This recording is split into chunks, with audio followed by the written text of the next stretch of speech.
అసలు స్వేచ్ఛ అంటే ఏంటి? మనల్ని బంధించేది బయట ప్రపంచమా లేక మన లోపలున్న మనస్సా? ఈ ప్రశ్నలన్నింటికీ సమాధానం వెతుక్కుంటూ మనం ఈరోజు అష్టావక్ర గీతలోకి వెళ్లబోతున్నాం. ఇది నిజంగా మన ఆలోచనా సరళిని కుదిపేసే ఒక అద్భుతమైన గ్రంథం. సరే, ఇంకెందుకు ఆలస్యం? పదండి మొదలుపెడదాం.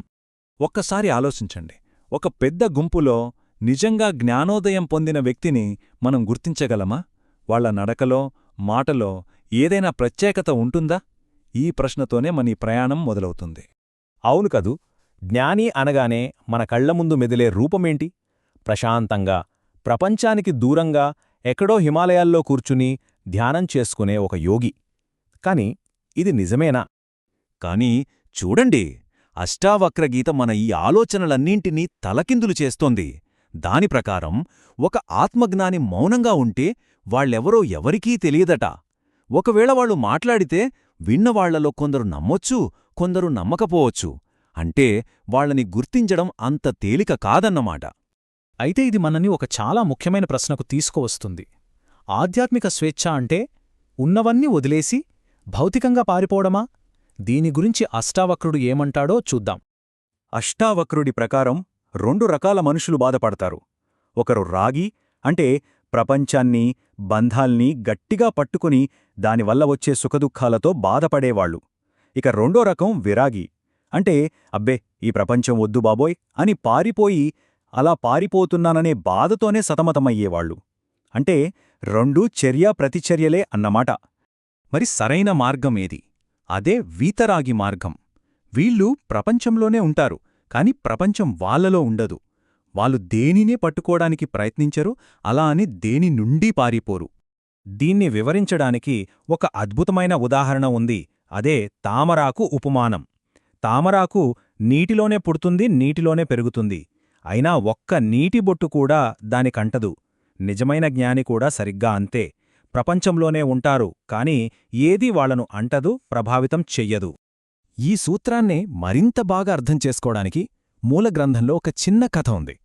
ఒక జ్ఞానిని అతను సమాజానికి ప్రమాదకారి అనుకుని జైల్లో పడేశారు. అతన్నే గొలుసులతో గట్టిగా బంధించేశారు. అందరూ ఏమనుకున్నారు? ఇతను ఏడుస్తాడు, బాధపడతాడు అని. కాని అతను పాటలు పాడటం మొదలుపెట్టాడు. ఇది చూసి అక్కడున్న జైలర్కు ఆశ్చర్యం, కోపం రెండూ ఒకేసారి వచ్చాయి. అప్పుడు ఆ జ్ఞాని నవ్వుతూ ఇలా అన్నాడు, ఇక్కడే అసలైన రహస్యం దాగి ఉంది. నిజమైన స్వేచ్ఛ అనేది బయట పరిస్థితుల్లో లేదు, అది మన లోపల ఉంది. శరీరాన్ని బంధించగలరేమో కాని చైతన్యాన్ని బంధించడం ఎవ్వరి తరం కాదు.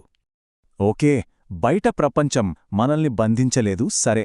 మరి మనల్ని నిజంగా బంధిస్తున్నదేంటి? అష్టావక్రుడి ప్రకారం అది మన మనస్సులో మనం మోస్తున్న భారమే. సాధారణంగా మనం ఆధ్యాత్మికత అంటే ఏమనుకుంటాం? ఇంకా ఎక్కువ జ్ఞానం సంపాదించడం, ఇంకా ఎక్కువ సాధనలు చేయడం, ఇంకా ఎక్కువ అనుభవాలు పొందడం అనుకుంటాం. కాని అష్టావక్రుడు సరిగ్గా దీనికి వ్యతిరేకంగా చెప్తాడు. స్వేచ్ఛ అంటే పొందడం కాదు, వదిలించుకోవడమని. చూడండి, ఈ బోధన ఎంత తీవ్రంగా ఉందో. చివరికి నాకు మోక్షం కావాలి అనే కోరిక కూడా ఒక బంధమేనట.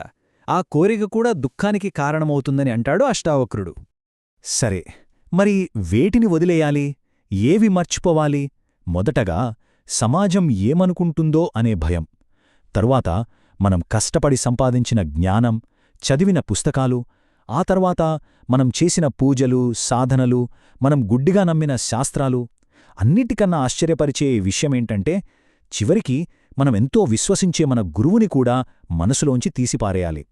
ఇది వినడానికి చాలా కఠినంగా ఉంది గదూ? ఇది మనల్ని అత్యంత కఠినమైన, సవాల్తో కూడిన ఒక భావనకు తీసుకువస్తోంది. అన్నింటినీ వదిలేయడం సరే, కాని చివరికి మనల్ని రక్షిస్తారని మనం నమ్మేవాళ్లని కూడా వదిలేయాలా? అవును, ఇది వినడానికి దాదాపు అసాధ్యమనిపించవచ్చు. కాని అష్టావక్రగీత ప్రకారం సంపూర్ణ స్వేచ్ఛకు ఇదే చివరి మరియు అత్యంత ముఖ్యమైన అడ్డంకి. ఒక్క క్షణం ఈ మాటల బరువును గమనించండి. ఇది అత్యంత తీవ్రమైన ప్రకటన. మనం రక్షణ కోసం ఎవరినైతే ప్రార్థిస్తామో ఆ దేవుళ్ల భావన కూడా మనసులో ఒక భారమేనట. సంపూర్ణ స్వేచ్ఛ కావాలంటే ఆ ఆధారాన్ని కూడా వదిలేయాలి. మరి ఇవన్నీ వదిలేస్తే చివరికేముంటుంది? శూన్యమా? కానే కాదు. ఈ పొరలన్నింటినీ తీసేశాక మిగిలేదే అసలైన సత్యం, మన సహజ స్థితి. కాబట్టి ఇక్కడ మనం గ్రహించాల్సిన కీలకమైన విషయం ఇదే.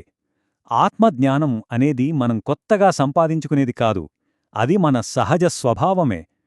మన మనస్సు మీద పేరుకుపోయిన గతాన్ని, అభిప్రాయాలని, నమ్మకాలని తుడిచేసినప్పుడు మిగిలేదే ఆ స్వేచ్ఛ. దీన్ని మూల గ్రంథం ఒక చెట్టు ఉదాహరణతో వివరిస్తోంది. మనం మన చెడు అలవాట్లను మార్చుకోవాలని చూసినప్పుడు మనం కేవలం కొమ్మలను కత్తిరిస్తున్నాం, కాని అవి మళ్ళీ ఇంకా బలంగా పెరుగుతాయి.